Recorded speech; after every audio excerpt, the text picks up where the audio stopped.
Hello to Mustang 6th the Force. I am filming this video just for you today. I'm in Concord, North Carolina at the Mustang Owners Museum. I knew I had to come here as soon as I heard about it, and I apologize that I didn't make it to the chili cook-off event they had a few weeks back, but I'm here now and I want to show you every single thing I can show you about this museum. I hope you enjoy. The lady who was working here at the Mustang Owners Museum today told me that they rotate out their whole collection of cars every 6 months, and we are currently kind of in between a rotation. These cars are almost all privately owned, and owners can fill out an application to have their car put on display here if they want to. She said the museum especially loves to display Mustangs that have a cool backstory, and each car comes with a little sign that says who the car belongs to and a brief story about it. I'll read these signs off while you guys just look at the cars. I gotta admit, I am not a Mustang expert, and I really hope I don't get any of these cars confused. Please correct me if I make any errors. This first display was given to the museum from the Ford factory. Can you tell what this is exactly? I'll wait.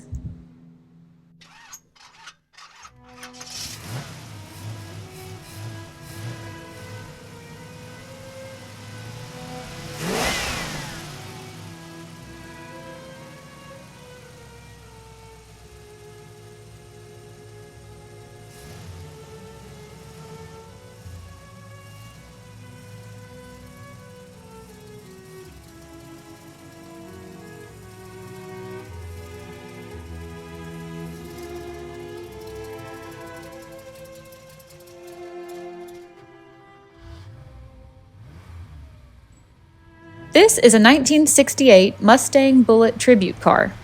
The sign says, Bullitt made its debut on October 17, 1968, to much critical and financial success. The centerpiece of the gritty, realistic police drama was a 10-minute chase scene between a green Ford Mustang and a black Dodge Charger through the hills of San Francisco.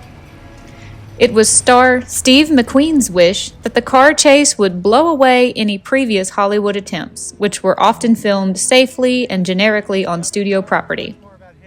When the production wrapped, the surviving Mustang of the two used on camera was largely forgotten, and it disappeared into the used car market. Even McQueen didn't think to keep the dented and scratched fastback for his impressive collection of high-performance cars. Sometime during the mid-1970s, car enthusiasts started watching Bullitt on late-night television and asking, whatever happened to that Mustang? While the world spent the next 5 decades looking in every garage and barn for the original, many Mustang enthusiasts built their own replicas of the famous McQueen car. Some strictly adhere to the mechanical aspects of the movie car, while others offer their own interpretations of what Bullitt meant to them. This 1966 Golden Anniversary Mustang is owned by Richard Marchason. It was originally owned by Henry Ford II.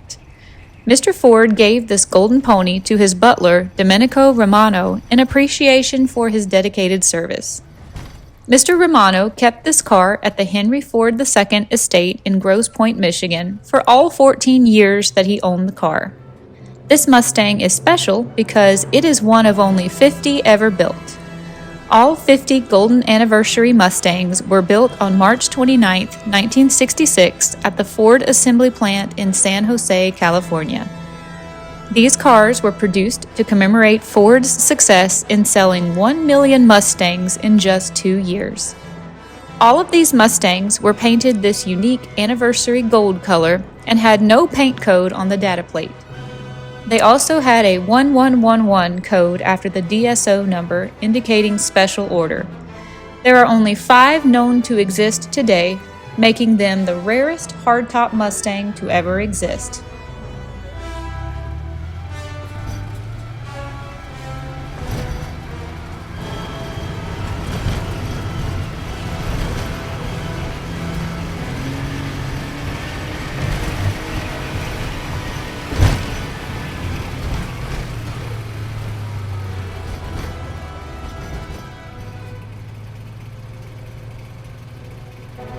This 2008 GT California Special Mustang is owned by Barry Stone. It was bought new and lived most of its early life in the Wild West part of Texas, where it was rode hard and put up wet too many times.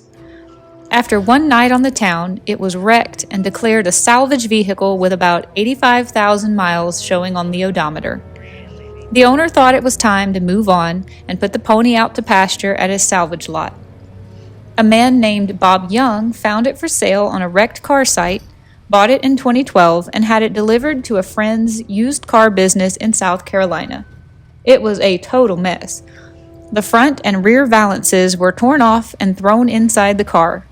The front fender and hood were also damaged, covered in red mud, corn silks, and other debris, telling the story of its out-of-control ride through a farmer's field and a near-death experience. But with meticulous care, the car was transformed and resurrected and put back on the road. Today, it lives on and has chalked up over 115,000 miles. In 2012, the prototype used by Team Mustang engineers to develop the 2008 Ford Mustang Bullitt still existed tucked away in a storage unit on the Ford campus in Dearborn. It was actually scheduled to be sent to a crusher and wind up as scrap. To ensure that this piece of Mustang Bullitt history did not get destroyed, the Moondog Performance Group stepped in to save it. The explanation for why the Bullitt here is red instead of dark Highland green is that if it were spotted testing on public roads, a red car would be much less likely to be identified as a prototype for the new Mustang Bullitt.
The 1967 Mustang had a number of changes from the 1966 model, including a 2-inch increase in length and a 2.7-inch increase in width. The standard engine for all 1967 Mustangs was a 200 cubic inch 6 with 120 horsepower. Somebody please tell me what that means. The fastback model had a top speed of 115 miles per hour.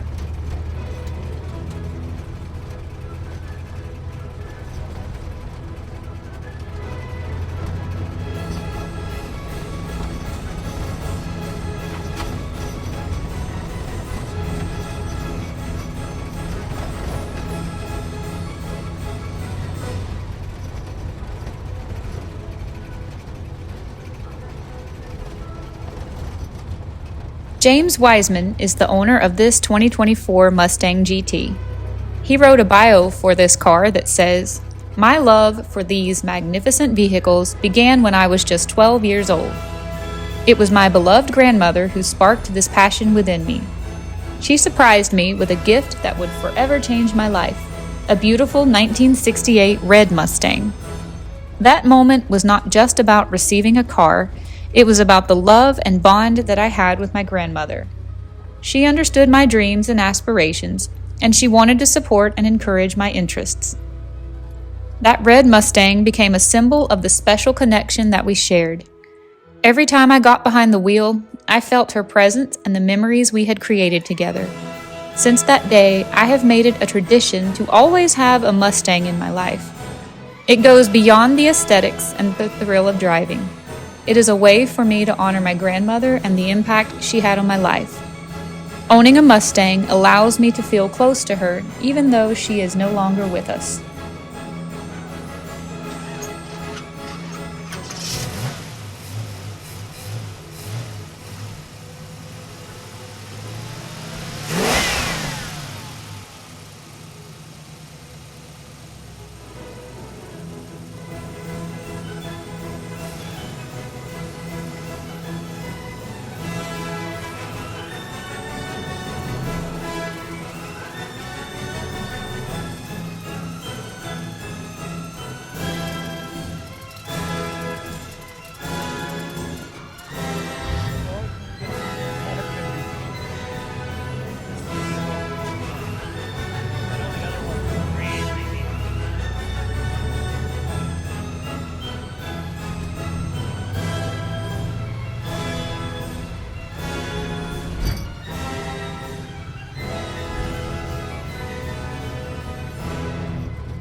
This Mustang's VIN is number 0005, and it is owned by the Mansell family. It was one of 12 Mustang convertibles used to give rides in the Ford Pavilion at the 1964 New York World's Fair. The mirror on the floor shows one of the connection points for the ride's pulley system. The ride inside the Ford Pavilion was designed and engineered by Disney, and it is estimated that 40,000 people rode in this vehicle during the World's Fair in 1964.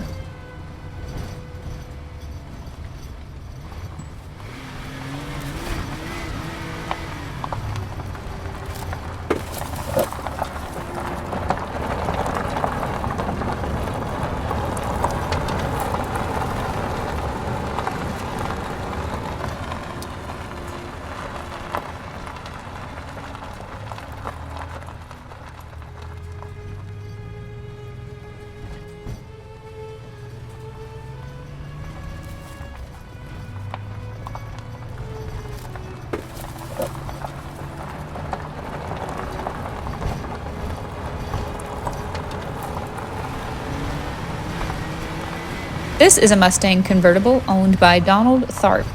This model was known for its improved suspension and handling and was considered to have the best stopping ability of any pony car at the time. Power steering was a popular option for V8s or cars with wide tires.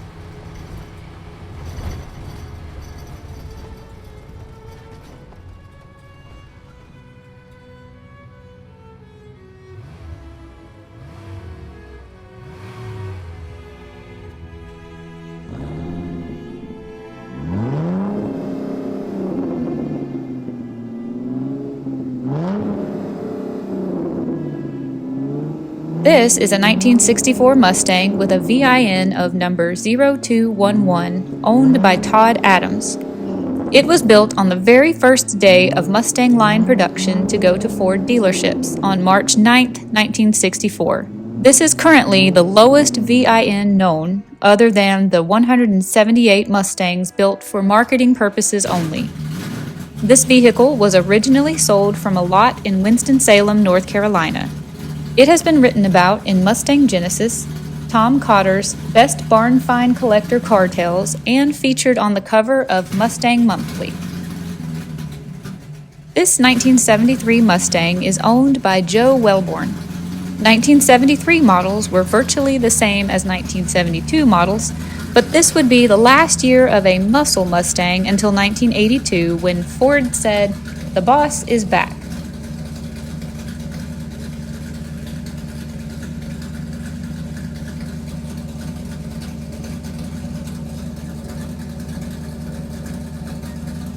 This is a 1965 Ford Mustang Coupe, one of the first Mustangs built in Amsterdam, Netherlands. The Mustang was an unexpected success in Europe in 1965. It looked good, the price was right, and the size was perfect, being as how parking spaces are smaller in Europe than in the United States.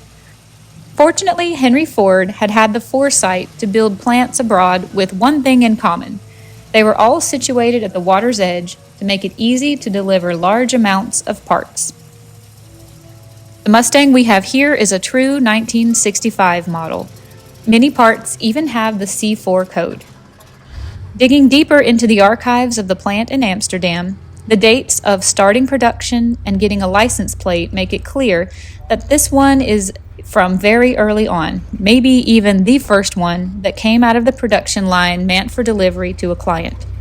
It is certainly the oldest surviving example. This car was on the road for its first 10 years. After that, it ended up in a wrecking yard with severe rust problems. It is quite easy to recognize Amsterdam-built Mustangs. The odometer is in kilometers and the VIN numbers are different. The original owner of this car did make a few modifications with the upholstery and the vinyl roof, but those would be easily reversed if necessary.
Alright guys, I hope you've enjoyed this video as much as I enjoyed making it for you.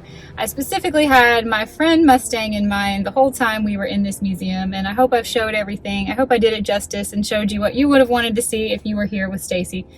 I am going to be honest, I'm more of a Jeep girl myself. I'm currently sitting in the Gladiator. I really like a Jeep, but there was a time when I was in college where I wanted a Mustang so bad I couldn't see straight. I think what I really wanted was a convertible, and I found out how to get a convertible in an SUV, but these cars were absolutely beautiful, and I really enjoyed being here. I'm glad I got to bring the vlog here. So hope you enjoyed the video. I'll see you all another day in another adventure. Bye Mustang. Go click on his channel and check him out if you want to see some cool adventures that he gets into in Indiana. Bye everybody.